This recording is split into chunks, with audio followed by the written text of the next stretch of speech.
संघटनेच्या माध्यमातून सातत्याने लोकांच्या समस्या मांडण्याचा प्रयत्न इथे करत आहोत। गेली कित्येक वर्ष आम्ही सत्तेच्या बाहेर राहून सुद्धा आम्ही सातत्याने मांडत आहोत आणि आम्ही विविध समस्यांवर, आज आपण जर बघितलं तर आरोग्याची समस्या सावंतवाडी शहरातली बिकट आहे। आज आपल्याकडे ट्रॉमा केअर सेंटर नाही आहे, एखादा बर्न केस असेल तर त्याच्यासाठी आपल्याकडे विभाग नाही आहे, इमर्जन्सी कोणतीही केस झाली तर त्याला बांबोईला रेफर केलं जातं आहे। त्याचप्रमाणे रोजगाराची अवस्था सुद्धा अतिशय बिकट आहे, रोजगाराचं साधन नाही आहे। आमचे माननीय आमदार आणि माझे पालकमंत्री म्हणतात जर्मनीला घेऊन जातो, म्हणजे त्यांनी आपल्या आईवडिलांना तिकीट सोडायचं आणि जर्मनीत जायचं, त्याच्यापेक्षा इथे स्थानिक पातळीवर तुम्ही रोजगार उपलब्ध करून दिला पाहिजे। त्या अनुषंगाने काय होत नाही आहे, त्याच्यामुळे रोजगार नसल्यामुळे अवैध धंद्यांकडे मुलं वळत आहेत। आज गल्ली गल्ली सगळीकडे कोपऱ्यावर दारूचे अड्डे बनलेले आहेत। आज तुम्ही बस स्टँडची अवस्था बघाल तर गेली मला वाटतं 10 वर्ष होऊन गेली जाऊन, तुम्हालाही माहिती आहे की काय अवस्था आहे बस स्टँडची, अजून पुरं होत नाही आणि अजूनही 10 वर्ष होईल असं वाटत नाही। त्याच्यानंतर आपले ज्येष्ठ नागरिकांची सुद्धा अवस्था बिकट आहे। ज्येष्ठ नागरिकांना वाहतूक व्यवस्था पण नाही आहे, ज्येष्ठ नागरिक जर असतील प्रत्येकाची आर्थिक परिस्थिती नसते, रिक्षाचं भाडं आज 100 रुपये झालं आहे, कुठे हॉस्पिटलला जायचं तर त्यांची व्यवस्था नाही आहे।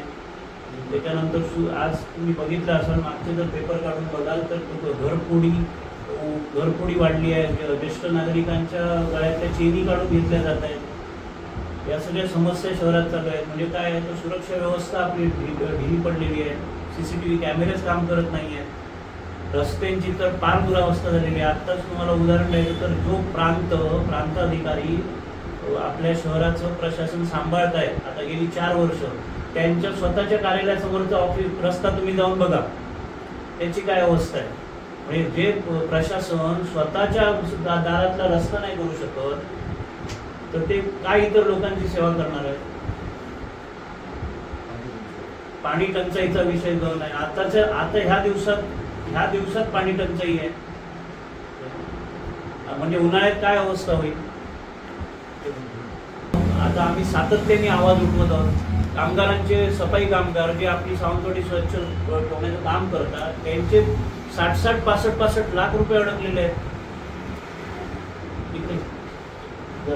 गेल्या 4 वर्षात, म्हणजे माझ्या माहितीप्रमाणे 2021ला मागच्या ह्याची मुदत संपली आहे, 2021 पासून 2025 पर्यंत प्रशासन ज्या पद्धतीने म्हणजे कार्यभार चालवत आहे त्याला काय अनागोंदी कारभार चालवत आहे, कोणाला मेळ नाही आहे।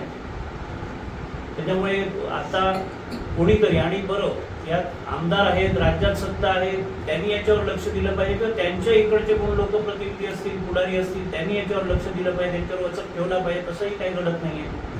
एकही आज स्मार्ट मीटरचा विषयातनं लोकांची लूट चालू आहे, पण एकही सत्तेतला पदाधिकारी, एकही सत्तेतला माणूस त्याच्या विरुद्ध एक ब्र तरी काढताना तुम्हाला दिसतोय का? आम्ही मात्र सातत्याने याच्यावर आवाज उठवण्याचं काम करतोय आणि हे सर्व आमच्या सावंतवाडी शहरातली जनता जी आहे ती सुशिक्षित आहे, सुज्ञ आहे, त्यांना सगळं कळतं। आज जे सत्तेत पक्ष आहे त्यांचं आज असं झालंय की आम्ही पैशाच्या जीवावरच निवडून येणार, या भ्रमात आहेत आणि या भ्रमाचा भोपळा आता फुटणार आहे। लोकही ओळखत आहेत, लोकांनाही कळत आहे की पैसे घेऊन, आमची मतं विकून आमची कोणतीही कामं होत नाही। त्याच्यामुळे हा जो ह्याचा पैशाचा जो हे केलेला आहे, भ्रम उभा केलेला आहे सगळ्यांसमोर, आज तो फुटणार आहे, भ्रमाचा भोपळा 100% यावेळी फुटणार आहे। आता या सर्व गोष्टी आम्ही करत असताना, आम्ही उद्याच्या नगरपालिकेच्या निवडणुकीला सामोरे जात असताना आम्ही स्वतः पक्ष म्हणून आमचे सर्व उमेदवार म्हणजे 20 नगरसेवक आणि 1 नगराध्यक्ष ज्याचं आरक्षण, महिला आरक्षण पडलं आहे, या सर्व 21 जागांसाठी आमच्याकडे ऑलरेडी कॅन्डिडेट्स आमचे तयार आहेत।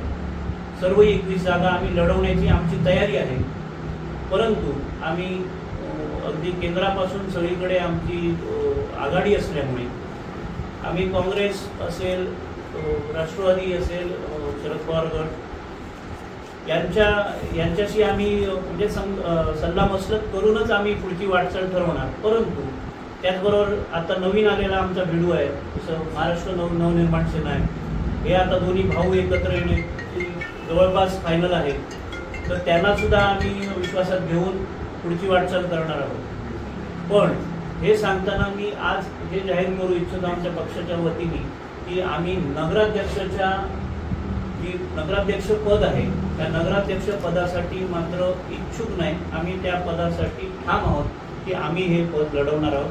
त्यासाठी आम्ही कन्व्हिन्स करू आणि इतरही ठिकाणी निवडून येण्याचा निकष जर होत असेल, उगाच मिळाली म्हणून सीट तुम्ही ती त्या चिन्हावर लढवणार किंवा तुमच्या पक्षाकडनं लढवणार असं नाही. तो उमेदवार सक्षम असला पाहिजे, तो निवडून येण्याची त्याची ताकद असली पाहिजे, तरच आम्ही त्याला दुजोरा देऊ.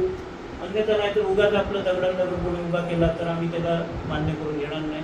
आणि जर समजा नाही झाले तर आमची पूर्ण 21 जागा लढवण्याची तयारी आम्ही केलेली आहे आणि तसं आमच्या वरिष्ठांना आम्ही कळवलेलं आहे आणि वरिष्ठांनी आम्हाला या बाबतीत ग्रीन सिग्नल दिलेलं आहे की तुम्ही तुमची तयारी मध्ये 4-5 दावेदार आहेत. त्यातली काही नावं आम्ही उघड नाही करू शकतो. इथेच आमचे 2 दावेदार इथे बसलेले आहेत काय, आणि अजून नावं आहेत. काही आम्ही ओपन नाही करू शकत कारण आमचे काही पॉलिटिकल स्ट्रॅटेजी म्हणा, राजकीयाच्या प्रमाणे आम्ही ऐन वेळेला त्या उघड करू कारण समोरचे कोण कॅन्डिडेट येतात त्याच्यावरही आहे.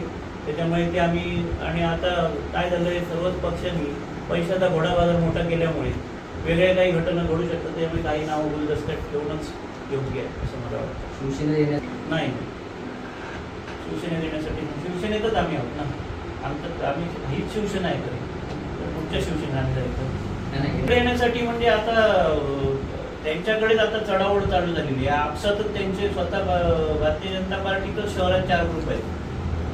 प्रत्येक भागामध्ये ते त्यांच्याकडे 4 आहेत. त्याच्यामुळे आमच्या संपर्कात शिवसेनेतनं आहेतच. म्हणजे ते बघतायत की तिथे नाही मिळालं तर इकडे. पण आम्ही फार काही एंटरटेन करू नाही. अपवादात्मक एखाद्या ठिकाणी कुठेतरी वाटलंच आम्हाला, पक्षाला वाटलं की बाबा ती सीट खरोखरच जिन्योन आहे उमेदवार आणि खरोखरच त्याच्यावर अन्याय झाला आहे तिकडे, तरच आम्ही त्याला एक्सेप्ट करू. अदरवाईज नाही तर आम्ही आयात करणार नाही.